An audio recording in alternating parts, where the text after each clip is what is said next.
Que estén todas bien. Siempre acá leo desde mi rincón Aulander,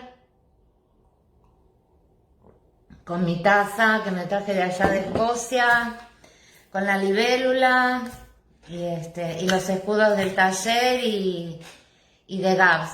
Mi libélula, mi pulsera. Así que bueno, esta lectura se la voy a querer dedicar a mi taller de lectura, que la verdad que desde que empezó todo esto nos vimos 2 o 3 veces por Zoom, pero bueno, no es lo mismo. Así que cuando estemos vacunadas o pase todo esto, nos vamos a volver a encontrar. Igualmente a veces nos mensajeamos, así que bueno, ya son las 7:05, si les parece, vamos a empezar la lectura de La Cruz Ardiente. Terminar el capítulo 22, La Cruz Ardiente. Empezamos. El claro del whisky estaba lejos, pero no me importó. En el bosque reinaba una paz bienaventurada. Jamie, acunado por el movimiento, terminó por adormecerse, laxo y pesado, en mis brazos con un pequeño saco de arena. A esa altura del año ya había caído todo el follaje caduco. Cubría la senda una crujiente alfombra dorada y parda, donde se hundían hasta los tobillos y las semillas de arce arrastradas por el viento. Me rozaban la falda con un susurro de alas. Un cuervo pasó volando muy alto. Ante su grito urgente, bullicioso, el bebé dio un respingo en mis brazos. «Calla», dije, estrechándolo más. «No es nada, tesoro, solo un pájaro». Aún así busqué al cuervo con la vista, atento el oído por si hubiera algún otro.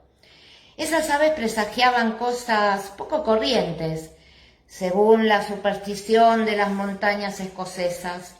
Un solo cuerpo anunciaba cambios, 2, buena suerte, 3, desgracia. Traté de quitarme esas ideas de la cabeza, pero Nayawene me había dicho que el cuervo era mi guía, mi espíritu animal, y yo no podía ver esas grandes sombras negras sin sentir un escalofrío. Jamie se removió con una queja, aunque volvió a quedar en silencio.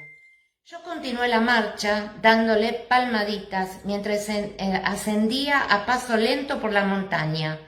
Me pregunté qué animal sería su guía. «No eres tú quien escoge el espíritu del animal», me había dicho Nayawene, «sino a la inversa. Debes prestar mucha atención a las señales y los cambios y a aguardar a que tu animal se manifieste.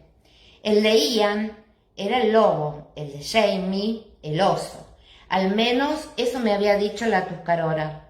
Entonces me pregunté qué debía hacer una si era escogida por algo ignominioso, como una musaraña, un escarabajo pelotero, pero la cortesía me impidió decirlo. Un solo cuervo, aún lo oía, aunque se había perdido de vista, pero los abetos a mi espalda no surgía ningún grito que le hiciera eco, presagio de cambio. «Podrías haberme ahorrado la molestia», le dije por lo bajo, «para no despertar al bebé. No hacía falta que me dijeras, ¿entiendes?». Ascendía lentamente, escuchando el suspiro del viento y el sonido más grave de mi propia respiración. En esa temporada, el cambio estaba en el aire mismo, los olores de madurez y muerte que traía la brisa, el aliento frío del invierno.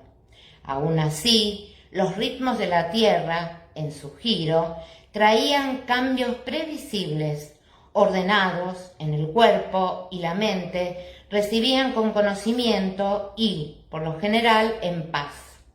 Sin embargo, los cambios que se avecinaban eran de un tipo diferente, destinados a perturbar el alma. Eché un vistazo a la casa que había dejado atrás. Desde esa altura solo se veía la esquina del tejado y el humo que brotaba de la chimenea. «¿Tú qué crees?», dije muy quedo a la cabecita de Jamie redonda y caliente bajo su gorra de punto, pegada a mi barbilla. ¿Será tuya algún día? ¿Vivirás aquí y después tus hijos? Sería una vida muy diferente de la que podría haber llevado si Brianna se hubiera arriesgado a cruzar las piedras para llevarte de vuelta. Pero no lo había hecho. El destino de ese niñito estaba allí. Me pregunté si ella había pensado que, al quedarse, no escogía solo para sí, sino también para él. Elegía la guerra y la ignorancia, la enfermedad y el peligro, pero se había arriesgado a todo eso por el padre del niño, por Roger. Yo no estaba muy segura de que fuera la decisión correcta, aunque no me correspondía elegir. Aún así, no había manera de prever lo que significaba tener un hijo. La imaginación no podía equipararse al conocimiento de lo que podía causar el nacimiento de un niño, alterándonos la vida, arrancándonos el corazón. Por suerte, es así, dije a Jamie. De otra manera, nadie en su sano juicio se arriesgaría a tenerlos. Para entonces, mi agitación había desaparecido, calmada por el viento y la paz del bosque sin hojas. El claro del whisky, como lo llamábamos, no era visible desde la senda. Jamie había pasado días enteros inspeccionando las pendientes por encima del cerro, hasta encontrar un sitio que cumpliera con todos sus requisitos. Varios sitios en realidad. El lugar donde se preparaba la malta se alzaba en un pequeño claro, al pie de una hondanada. El alambique estaba más arriba, en un claro aparte, cerca de un pequeño manantial que proporcionaba agua fresca y limpia. El primero no podía verse desde el camino, pero se podía llegar a él sin dificultad. No tiene sentido ocultarlo, me había expresado Jamie. Cualquiera que tenga nariz lo hallaría con los ojos vendados. Era verdad, aunque en esos momentos no había cereales fermentando en el cobertizo ni tostándose en el entaraminado, en el aire flotaba un olor humoso, vagamente fecundo. Cuando había grano de fermentación, el olor mohoso y penetrante se percibía desde lejos, pero cuando se diseminaba en el estiramiento de la cebada brotada sobre un fuego lento, por todo el claro pendía un fino dosel de humo, cuyo olor llegaba hasta la cabaña de Fergus, si el viento iba en la dirección correcta. En esos momentos no había nadie allí, desde luego. Mientras se elaboraba una nueva horneada, Marshall y Fergus se turnaban para atenderla, pero la tarima del suelo estaba ahora vacía bajo el techo, con las tablas agrisadas por el uso y el tiempo. No obstante, a poca distancia se veía un pulcro montón de leña listo para usar. Me acerqué a ver qué clase de leña era. A Fergus le gustaba la madera de pacana, tanto porque era más fácil partirla como para el sabor dulce que daba el grano malteado.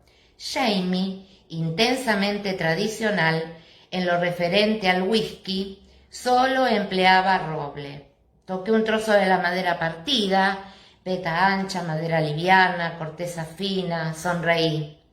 Jamie había estado allí muy poco antes. Normalmente allí se dejaba un barrilete de whisky, tanto por hospitalidad como por cautela. Si viene alguien cuando la muchacha está sola aquí, es mejor que tenga algo para darle, había dicho Jamie. Todo el mundo sabe lo que hacemos aquí. Es mejor que nadie intente obligar a Marshall a decir dónde está la destilería. No era nuestro mejor producto, sino un licor muy joven y tosco, pero bastante bueno para ofrecerle a un visitante inesperado o a un niño que estuviera echando los dientes. De cualquier modo, aún no has desarrollado papilas gustativas, así que no importa.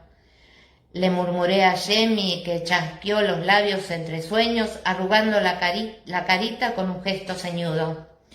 Por más que busqué, no había señales del barrilete.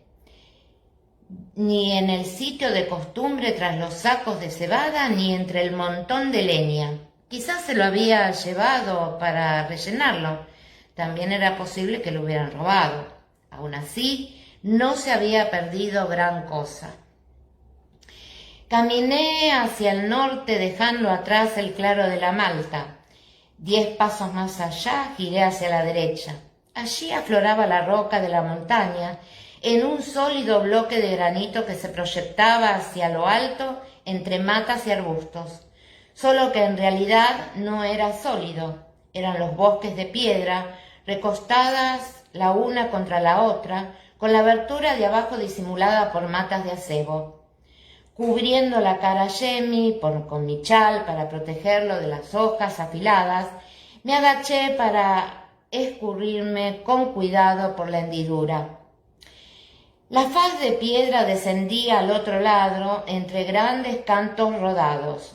En las grietas abiertas entre las rocas crecían malezas y arbolillos tiernos, donde abajo parecía intransitable, pero desde arriba se divisaba un sendero que descendía hasta otro pequeño claro. Apenas se lo podía llamar así, no era más que una abertura entre los árboles, donde un manantial transparente burbujeaba en la roca, para desaparecer de nuevo en la tierra. En verano resultaba invisible aún desde lo alto, protegido por el follaje de los árboles que lo rodeaban. Ahora, a punto de llegar el invierno, las ramas desnudas de los fresnos y los alisos dejaban a la vista el brillo blanco de la roca junto al manantial. Jamie había hecho rodar una piedra grande y clara hasta la fuente. Allí marcó una cruz y rezó una oración consagrando el manantial para nuestro uso. En aquel momento se me había ocurrido un chiste, pensando en el padre Kenneth y sus bautismos. Iba a equiparar el whisky con el agua bendita, pero lo pensé mejor y me contuve. No estaba segura de que Jamie encajara en la broma. Descendí con cautela por la pendiente, siguiendo la vaga senda que serpenteaba entre los cantos rodados y que después viraba en torno a una saliente rocosa, para desembocar finalmente en el claro del manantial. La caminata me había hecho entrar en calor, pero los dedos con que sujetaba los bordes del chal continuaban entumecidos. Y Jamie estaba de pie ante el manantial sin más abrigo que su camisa. Me detuve en seco, oculta por un grupo de coníferas achaparradas. No fue su desnudez lo que me detuvo, sino algo en su aspecto. Parecía cansado, aunque eso era razonable, puesto que llevaba en pie desde muy temprano. Los pantalones raídos que usaba para cabalgar estaban tirados en el suelo, a un lado. Medio escondida en la hierba, llamó mi atención. La tela azul y castaño de su quil de cazador. Mientras lo observaba, él se quitó la camisa y tras dejar caer, se arrodilló junto al manantial desnudo para echarse agua en los brazos y en la cara. Sus ropas estaban llenas de barro por la cabalgata, pero no se lo veía sucio en absoluto. Le habría bastado con lavarse las manos y la cara, cosa que podía hacer con más comodidad junto al hogar de la cocina. No obstante, se levantó y después de recoger con el pequeño cántaro agua fría de la fuente, se la vertió encima, con los ojos cerrados, rechinando los dientes, al sentirla correr por el torso y las piernas. Vi que sus testículos se escondían contra el cuerpo, como buscando amparo, al escurrirse el agua helada por la mata rojiza del vello púbico, chorreando por el pene. Muy gráfica siempre la Gabaldón, y Clarita ahí, siempre lista. Tu abuelo ha perdido la chaveta, le susurré a Jamie. ¿Quién se removió en sueños sin prestar atención a las idiosincrasias ancestrales? Yo sabía que Jamie no era del todo insensible al frío. Desde donde yo estaba, al amparo de la roca, lo vi ahogar una exclamación. También yo me estremecí, por empatía. Como todo escocés, no prestaba atención a las inclemencias del tiempo, el hambre o las incomodidades, pero eso me parecía llevar al extremo la higiene. Inspiró hondo, trémulo, y se vertió otro cántaro de agua. Cuando se agachó para llevarlo por tercera vez, empecé a comprender lo que estaba haciendo. Cuando el cirujano se lava minuciosamente antes de operar, no solo lo hace por higiene. El rito de enjabonarse las manos, cepillarse las uñas y aclarar la piel una y otra vez hasta el dolor es tanto actividad física como mental. Esa forma obsesiva de lavarse siempre para concentrar la mente y preparar el espíritu lava las preocupaciones externas y descartas las distracciones menores, al tiempo que eliminas gérmenes y piel muerta. Yo lo había hecho demasiadas veces como para no reconocer el rito al verlo. Lo que Jamie hacía era algo más que lavarse, se purificaba, utilizando el agua como mortificación. Se estaba preparando para algo. La idea me provocó un pequeño escalofrío en la espalda, helado como el agua del manantial. En efecto, tras arrojarse al tercer cubo de agua, dejó el cántaro en el suelo y se sacudió, despidiendo gotitas del pelo hacia la hierba seca como una llovizna.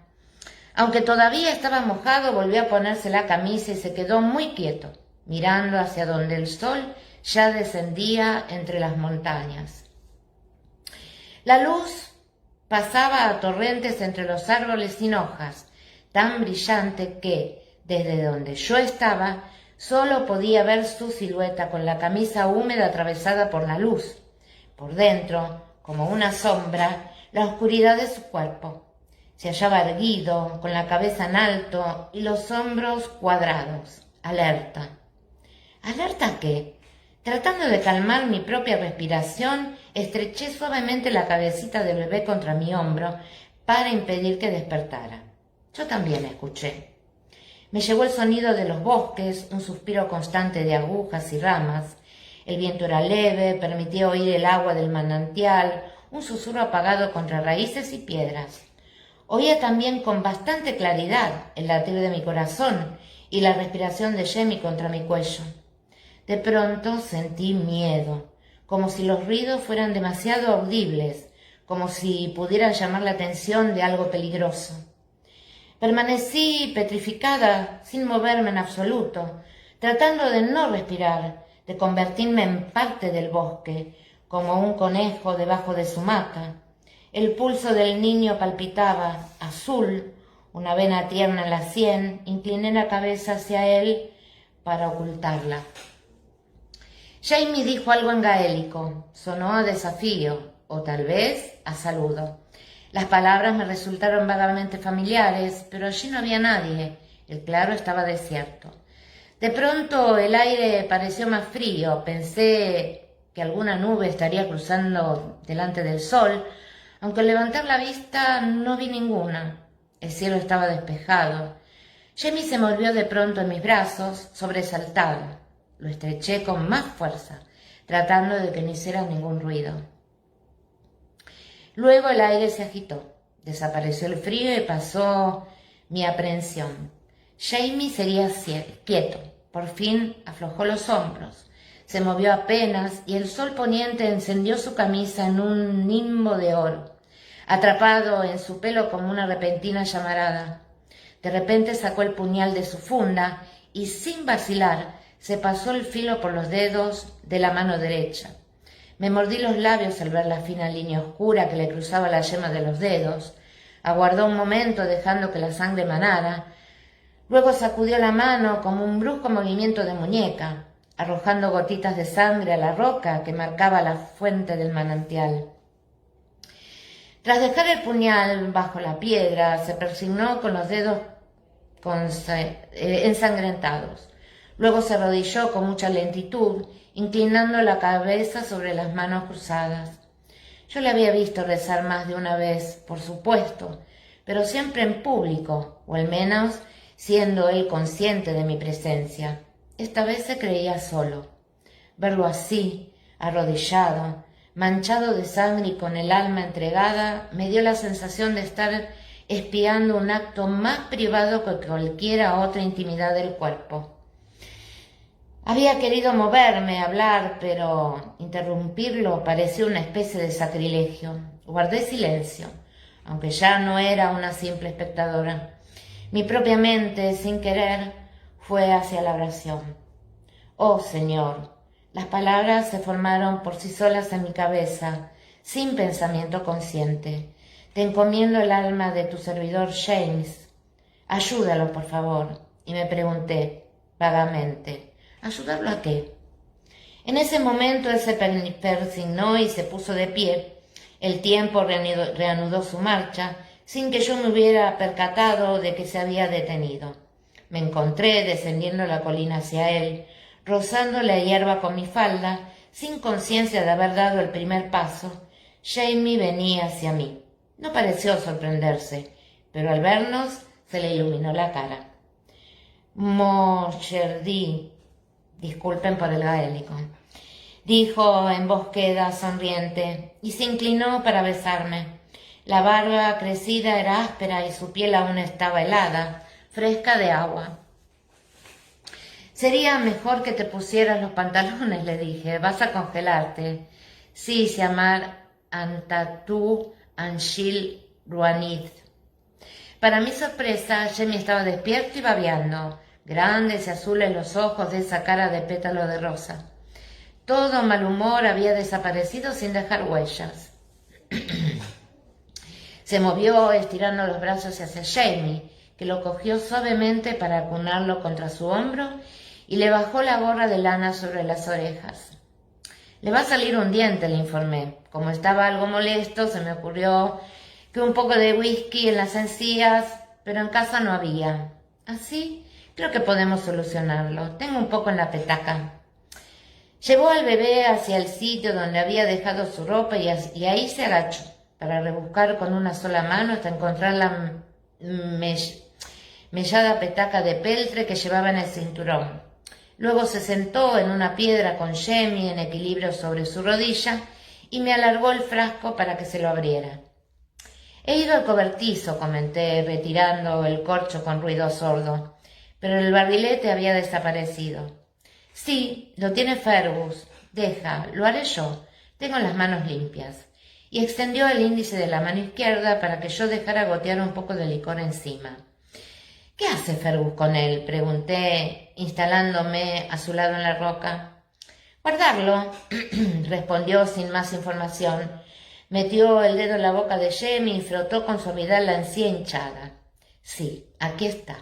Duele un poco, ¿verdad? ¡Ay! Bajó la mano para retirar cuidadosamente los dedos de Jamie enredados en el pelo de su pecho. Hablando de eso, le dije señalándole la mano derecha. Él cambió al niño de brazo y la extendió con los dedos hacia arriba. Era un corte muy superficial que cruzaba las yemas del índice, el corazón y el anular, los mismos de que se había persignado. La sangre ya se había coagulado, pero dejé caer unas gotas de whisky sobre ellos y limpié con mi pañuelo las manchas secas de la palma. Él se dejó atender en silencio, pero cuando terminé me sostuvo la mirada con una leve sonrisa. «¿Todo está bien, Sassenach?», me dijo. «¿De verdad?». Le estudié la cara. Se lo veía cansado, aunque tranquilo, sin el leve gesto ceñudo de los últimos días.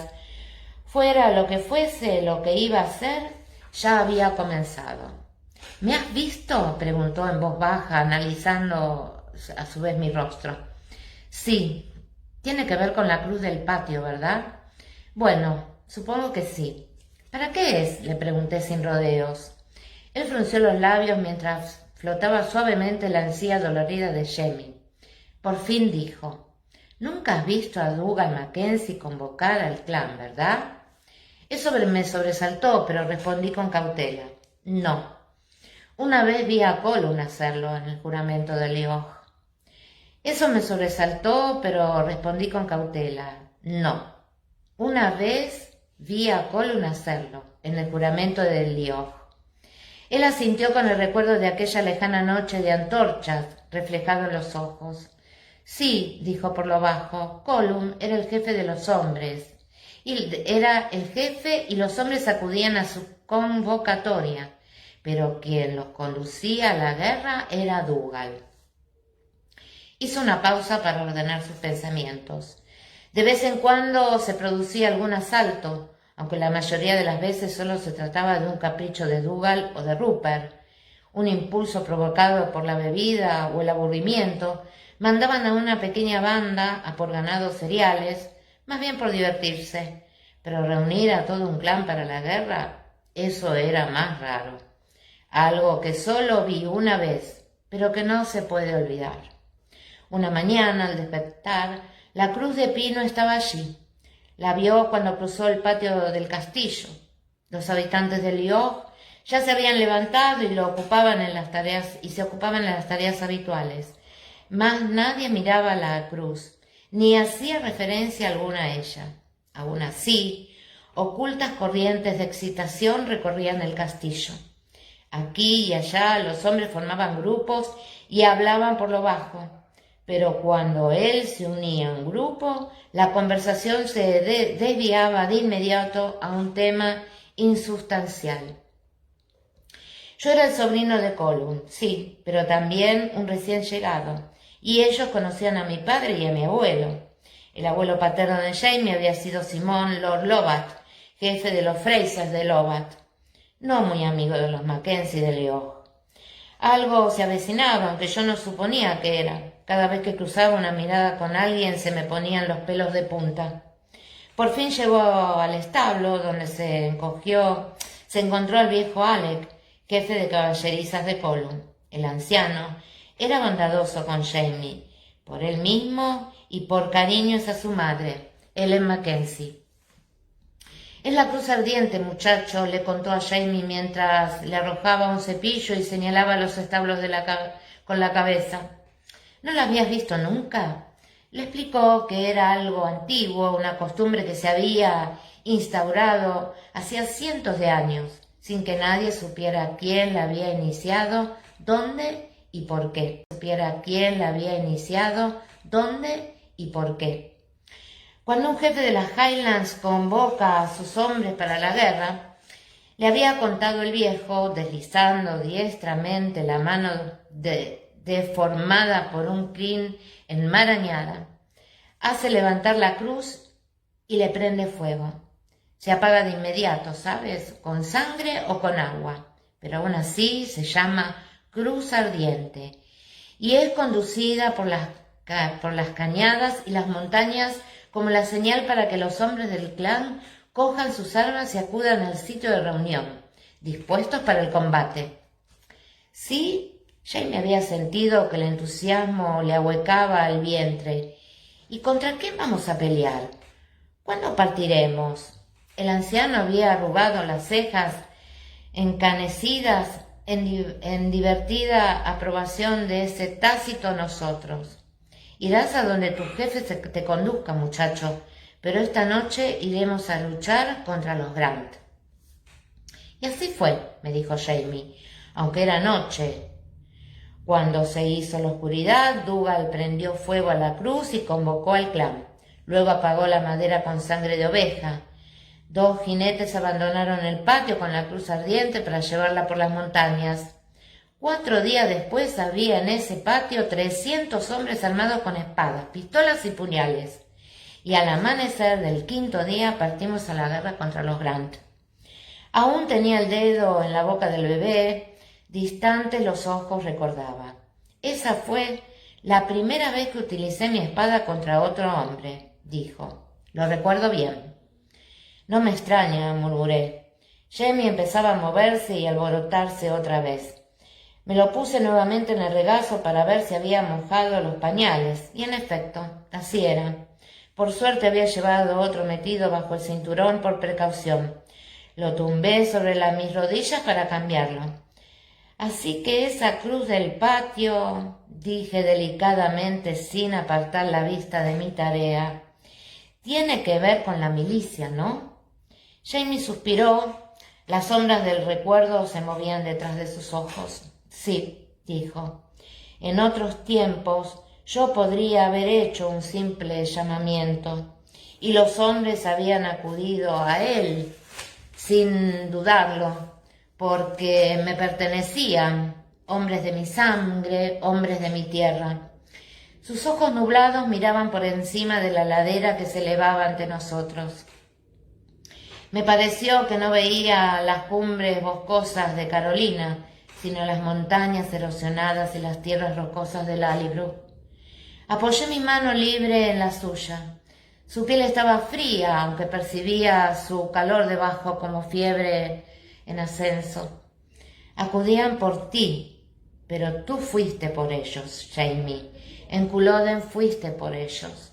Los condujiste hasta allí y lo trajiste de regreso. Irónico pensé que quienes habían acudido entonces a su convocatoria aún estuvieran en su mayoría sanos y salvos en Escocia.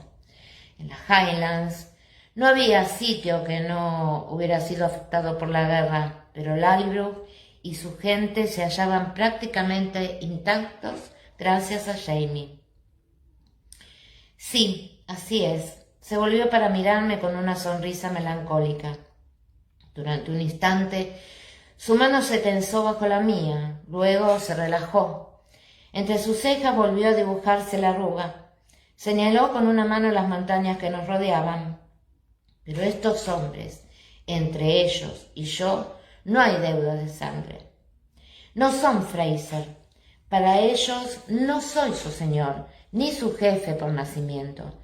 Si acuden cuando los convoque al combate, será por propia voluntad. Y por la del gobernador Tyrone, dijo, seca. Él negó con la cabeza. No. ¿Acaso el gobernador sabe quiénes están aquí? ¿Quiénes respondieron a su llamamiento? Hizo una leve mueca. Me conocen a mí, y con eso basta. Era preciso admitirlo. Poco le importaba a Tyrone quiénes fueran los hombres de Jamie llevara consigo. Le bastaba con que apareciera, seguido por un satisfactorio número de milicianos dispuestos a hacerle el trabajo sucio. Reflexioné durante un momento mientras secaba el trasero de Jamie con el borde de mi falda. Lo poco que sabía de la Revolución norteamericana era lo que había aprendido de los textos escolares de Brie. Y sabía mejor que nadie la enorme distancia que podía haber entre la historia escrita y la realidad. Además, por entonces vivíamos en Boston y los textos reflejaban la historia local. Se leía lo referido a Lexington y Concord. Podía dar la impresión de que la milicia había implicado a todos los hombres de la comunidad físicamente aptos que se pusieran en acción a la primera alarma, deseosos de cumplir con su deber cívico. Tal vez fuera así, tal vez no, pero las tierras de Carolina no se parecían en nada a Boston. Listos para cabalgar y dar la voz de alarma, dije casi para mis adentros, por todas las aldeas y granjas de Mid-Dieksix. ¿Cómo? Jamie arqueó las cejas. ¿Dónde está Mid-Sex? Bueno, alguien podría pensar que a medio camino entre un sexo y el otro, respondí. Pero en realidad está en los alrededores de Boston, aunque por supuesto se llama así por el que hay en Inglaterra. ¿En serio? Parecía perplejo. Vale, si tú lo dices, Asenath, pero la milicia, levanté a Jamie, que no paraba de moverse y darme patadas entre grandes protestas, enfadado porque le ponía un pañal. Oh, basta ya, niño. Jamie me lo cogió y se lo puso bajo el brazo. Deja que yo me encargue de él. ¿Necesitará más whisky? No sé, pero con tu dedo en la boca no puede gritar. Aliviada por verme libre de Jamie, regresé al hilo de mis pensamientos.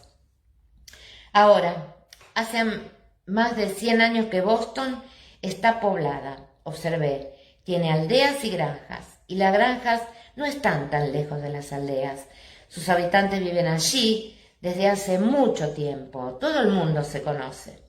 Jamie asentía pacientemente ante cada una de estas asombrosas revelaciones, esperando que yo llegara a algo, cosa que hice.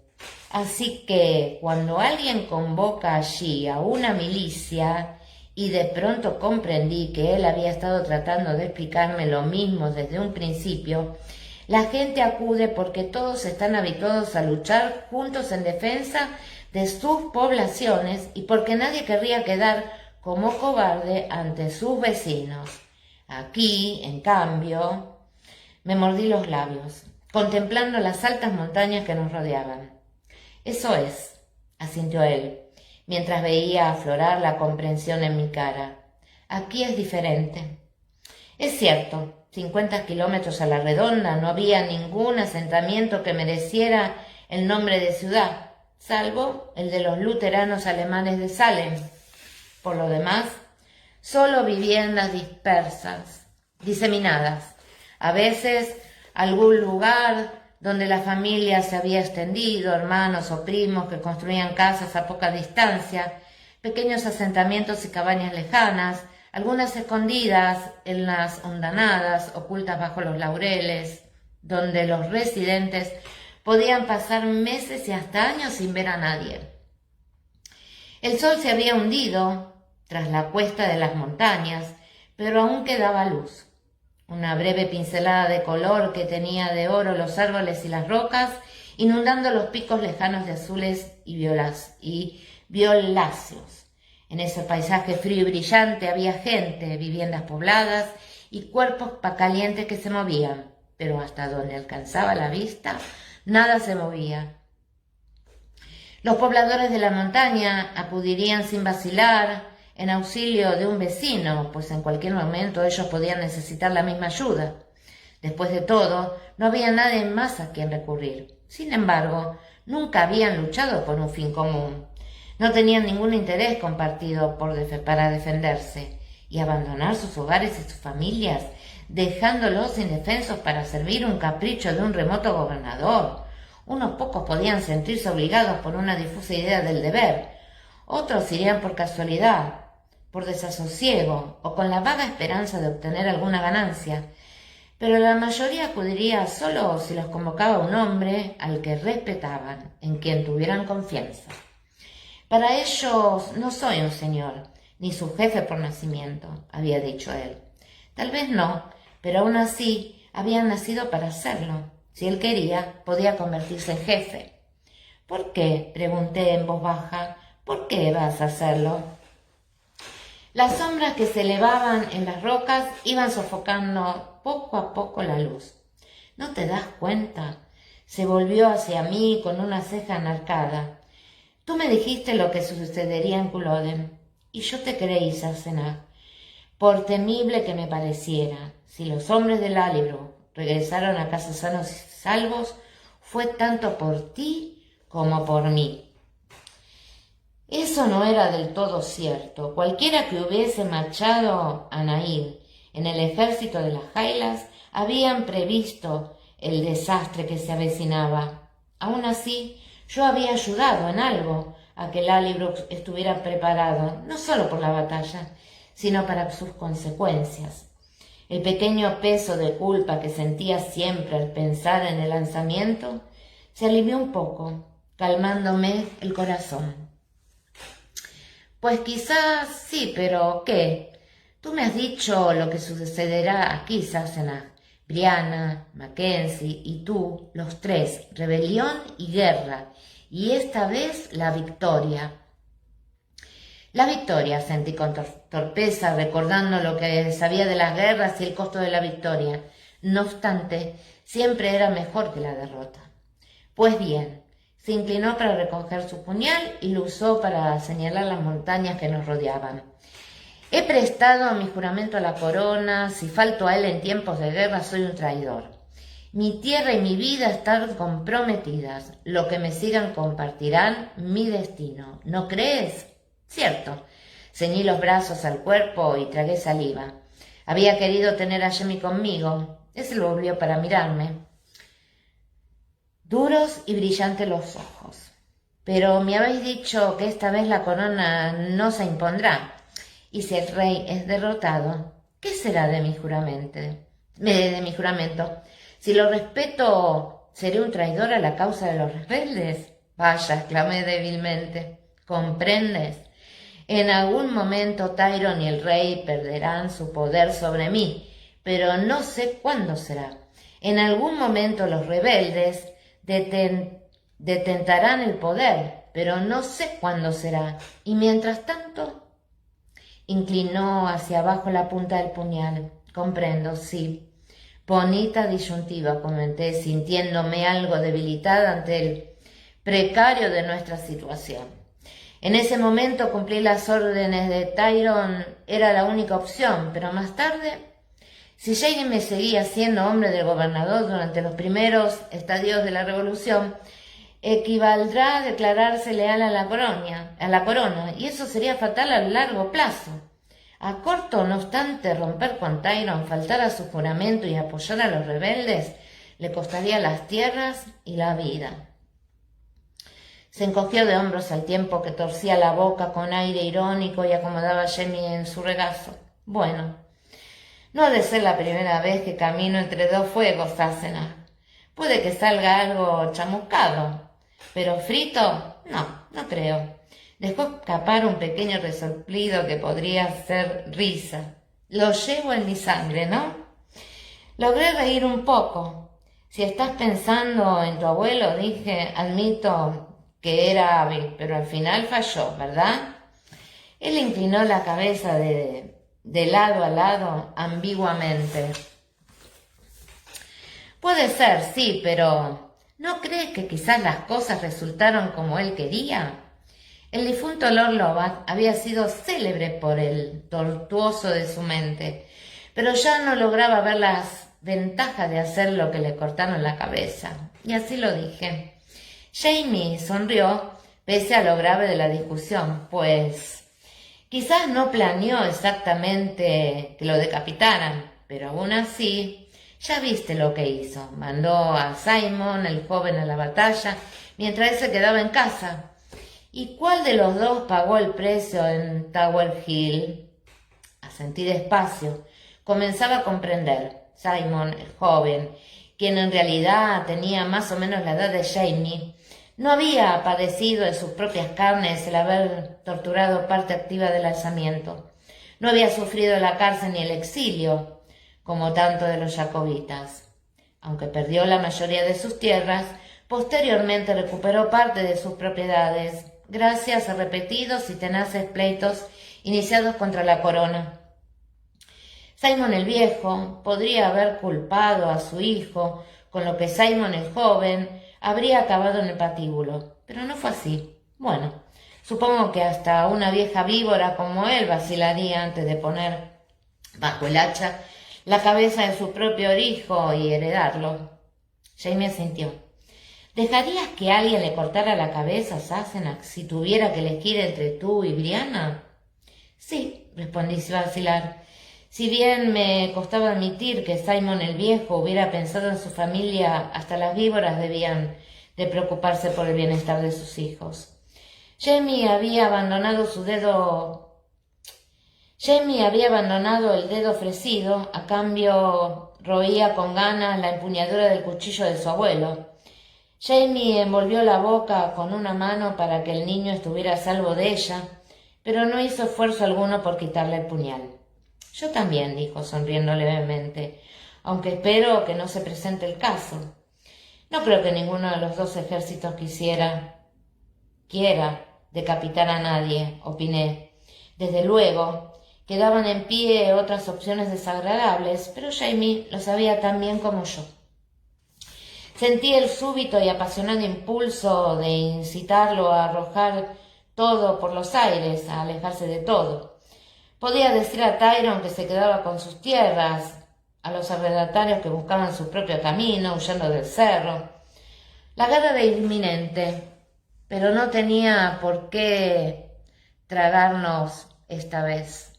Podíamos ir al sur, a Florida, a las Indias, al oeste, para buscar refugio entre los Cherokee y hasta retornar a Escocia, Aunque las colonias se rebelaran, había otros lugares donde ir. Él me estaba observando. Esto, dijo, descartando con un gesto a Tyron la milicia y los reguladores, es algo muy pequeño, Sassenach. Quizás no sea nada por sí solo, aunque es el comienzo, según creo. La luz ya empezaba a apagarse, la sombra le cubría las piernas, pero el último rayo de sol prestaba a su cara un marcado relieve. Tenía una mancha de sangre en la frente, allí donde se había tocado para persignarse. Pensé limpiársela, mas no me moví. Para que yo pudiera salvar a estos hombres, para que crucen conmigo entre los dos fuegos, tendrán que seguirme sin preguntas, Sassenach. Es mejor comenzar ahora cuando no hay tanto en juego. Lo sé, dije estremecida. ¿Tiene frío? Coge al niño y vuelve a casa. Yo te seguiré en cuanto me haya vestido. Me entregó a Jemmy el puñal, puesto que los dos parecían momentáneamente inseparables, y se levantó. Después recogió el kilt para sacudir las pliegues del tartán, pero yo no me moví. La hoja del puñal estaba caliente por el contacto de su mano. Me clavó una mirada interrogante. Yo negué con la cabeza. Te esperaremos. Él se vistió deprisa, pero con cuidado. Pese a mis apreciaciones, era preciso admitir la delicadeza de su instinto. No llevaba su kilt de vestir negro y carmesí, sino el de caza. En vez de esforzarse para impresionar con sus riquezas a los hombres de la montaña, vestía con sencillez, para demostrar a los otros escoceses que era uno de ellos, al tiempo que llamaba la atención y el interés de los alemanes. Se puso la manta, sujeta con el broche del venado, corriendo, y el cinturón y la funda del puñal, y los calcetines de lana. Guardaba silencio, absorto en lo que hacía, vistiéndose con una tranquila precisión que recordaba al de un sacerdote. ¿Sería esa noche? Sí. Obviamente había mandado a Roger y a los otros a convocar a aquellos que vivían a un día de viaje. Esa noche prendería fuego a la cruz, nombraría a los primeros hombres y sellaría el trato con whisky. Así que Brie tenía razón, dije, por quebrar el silencio del claro. Dijo que tal vez estabas fundando una nueva religión. Cuando vio la cruz, digo. Se volvió hacia mí sorprendido, luego miró en dirección a la casa, crispando la boca de una mueca irónica. Supongo que así es, dijo. Que Dios me ayude. Con cuidado le quitó a Jemmy el puñal y después de limpiarlo con un pliegue de su manta, lo deslizó dentro de su funda. Había terminado. Me levanté para seguirlo. Las palabras que no quería pronunciar, se agolpaban en mi garganta, temerosa de que alguna se deslizara por mi boca y saliera. Preferí decir: ¿era Dios a quien llamabas en tu auxilio cuando te he visto hace un rato? Era... oh, no. Apartó la vista un instante, pero luego me clavó una mirada súbita y extraña. Llamaba a Dougal Mackenzie. De repente experimenté un profundo escrúpulo. Dougal había muerto hacía mucho tiempo, en la víspera de Culloden, en brazos de Jamie, con el puñal de mi esposo clavado en el cuello. Tragué saliva, mis ojos fueron involuntariamente hacia el cuchillo que le pendía del cinturón. Hace mucho tiempo hice las paces con Dougal, explicó, muy quedo, siguiendo la dirección de mi mirada. Tocó la empuñadura del cuchillo con su nudo de oro, que había pertenecido a Héctor Cameron. Él era jefe, por lo que ha de saber que entonces hice lo que debía, por mis hombres y por ti, y que ahora volveré a hacerlo. Entonces comprendí lo que había dicho, erguido de cara al oeste, hacia donde van las almas de los muertos, retornando al hogar. No había sido una oración ni una súplica. Conocía esas palabras, si bien llevaba mucho tiempo sin oírlas. Había gritado «Tulag Ar», el grito de guerra de Clan Mackenzie. Tragué la saliva con dificultad. ¿Y él? ¿Crees que te ayudará? Asintió con un aire serio. Sí, puede, dijo. Dougal y yo combatimos juntos muchas veces, mano en mano y espada contra espada. Y después de todo, Sassenach, La sangre es la sangre. Asentí a mi vez mecánicamente mientras apoyaba a Jamie contra mi hombro. El cielo se había decolorado hasta un blanco invernal y las sombras llevaban el claro. En el extremo del manantial se destacaba la piedra, una forma pálida y fantasmal sobre el agua negra. Vamos, dije. Se acerca la noche. Voy a tomar un poquito de agua. ¡Wow! ¡Qué capítulo! Se me puso la piel de gallina. Bueno, último capítulo, 23. El bardo. Cuando al fin Roger llegó a la puerta de su casa ya había oscurecido del todo, pero las ventanas refulgían acogedoras y la chimenea despedía una lluvia de chispas, prometiendo calor y comida. Estaba cansado, con frío y hambriento. Experimentaba un profundo y agradecido aprecio por su hogar, sustancialmente agudizando a saber que por la mañana debería abandonarlo. Brianna entró entornando los ojos para buscar a su esposa en el resplandor.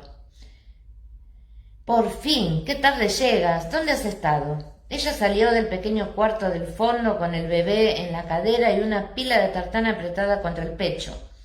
Alargó la cabeza sobre el tejido para darle un beso fugaz, dejándole un tentador regusto a mermelada de ciruelas.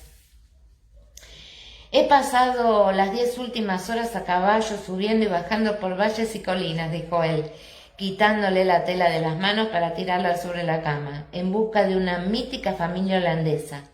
«Ven a darme un beso decente, ¿quieres?» Ella, obediente, le rodeó la cintura con el brazo libre para darle un largo beso perfumado de ciruelas. Roger se dijo que, por hambriento que estuviera, la cena podía esperar un poco, pero el bebé, que pensaba distinto, lanzó un berrido tal que Brianna se apartó a toda velocidad haciendo una mueca. «¿Sigue sin salirle el diente?», preguntó Roger, observando el semblante rojo hinchado de su vástago, cubierto por una reluciente película de mocos, saliva y lágrimas. «¿Cómo lo has adivinado?», exclamó ella, cáustica. «Oye, ¿puedes cogerle un minuto?» Después de poner a Jamie en brazos de su padre, se estiró el corpiño. El lino verde estaba húmedo, arrugado y lleno de manchas claras, leche escupida. Descubrió uno de sus pechos, alargando los brazos hacia el niño, se sentó con él en la silla de amamantar junto al fuego.